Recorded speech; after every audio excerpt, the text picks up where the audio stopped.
Recover together, recover stronger. If you ask me, how does Indonesia's G20 presidency fostering international collaboration? I'll answer with Indonesia will do it in a different way. Indonesia will do it by becoming a representative of developing countries. Hi, I am Azari Dewi Santika. I'm currently 17 years old and I'm from Istana Fikri Senior High School. Nice to meet you. Ladies and gentlemen, have you ever seen the G20 logo and were confused? What is the G20 really is? Why is this logo everywhere and massively displayed? I'll answer your question. The G20 is a multilateral collaboration forum consists of 19 major countries and the European Union. The G20 is represent more than 60% of world population, 75% global trade, and 80% world's GDP.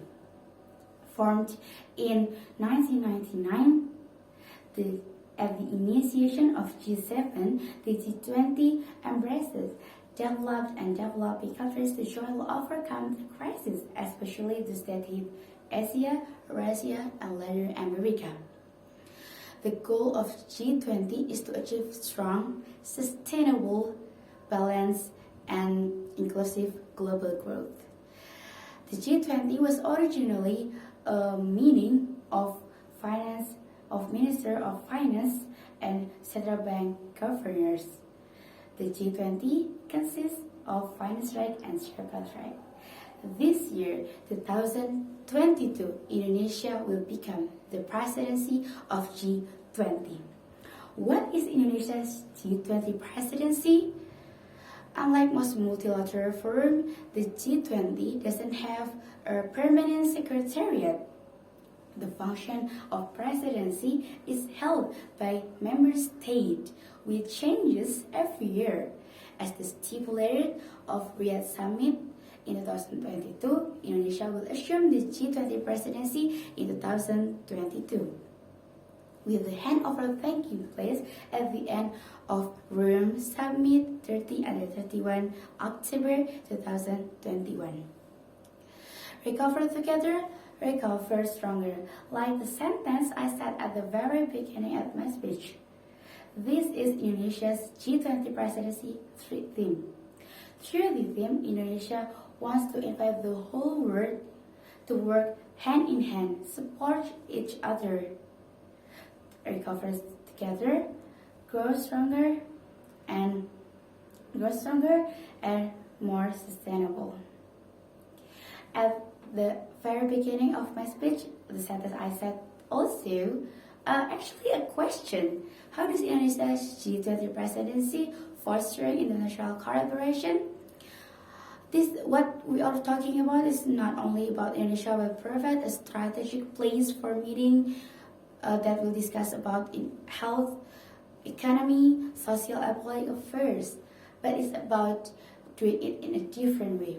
Indonesia will doing it by being a representative of developing countries. The voice of Indonesia, namely as G20 presidency, will represent the voice of developing countries so that their voices can be heard, where the discussions usually are dominated by developed and industrialized countries. Indonesia is one of several developing countries that are members of G20. We all know the impact of COVID-19 pandemic is very large for many sectors. Developed countries are impacted by this crisis. Not yet fully recovered, the world is hit by a new crisis, the war between Ukraine and Russia. And the greatest impact is felt by developing countries, as I quoted from the opening statement of Foreign Minister Retno Marsudi at the Foreign Minister meetings, Bali, 8th of July 2022. We are meeting today at a time of great challenges. The world is yet to recover, but we are already confronted with another crisis the war in Ukraine. The ripple effects are being felt globally on food, energy, and physical space. And as always, developing countries and low-income countries are impacted the most. The global growth is projected to slow down to 2.9% in 2022, while the inflation may reach up to 8.7% for developing countries. The question is, can we solve these problems by our own? The answer is no.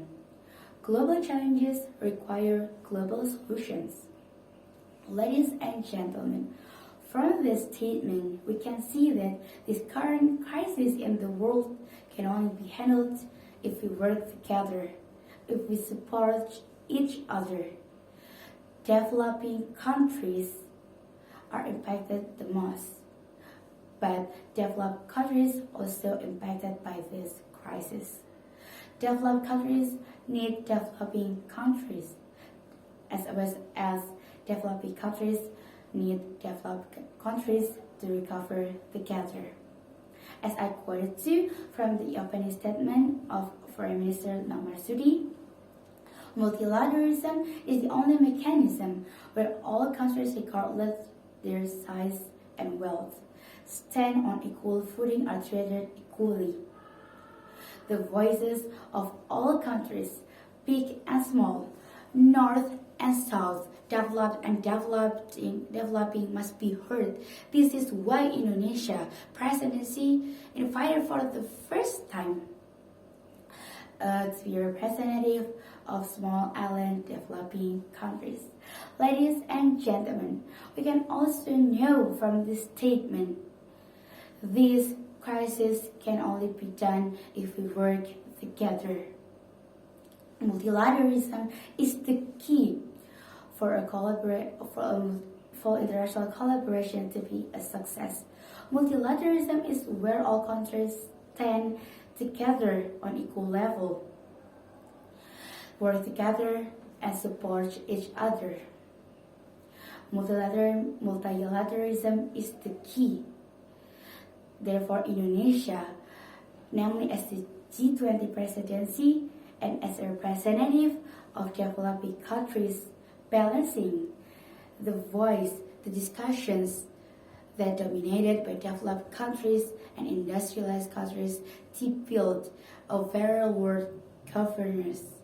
So developing countries that were most severely impacted by the crisis yesterday can also recover together with developed countries, so that all countries can find the good solutions and that have a good impact on their respective countries without one being missed or forgotten. Finally, ladies and gentlemen, let's hope by being a representative of developing countries, Indonesia can build this year's G20 to be a success, have a real impact to all countries and organizations involved. Ladies and gentlemen, finally this is the end of my speech. I hope we've learned something new from it and enjoyed. Thank you for your nice attention. The last I say, wassalamualaikum warahmatullahi wabarakatuh.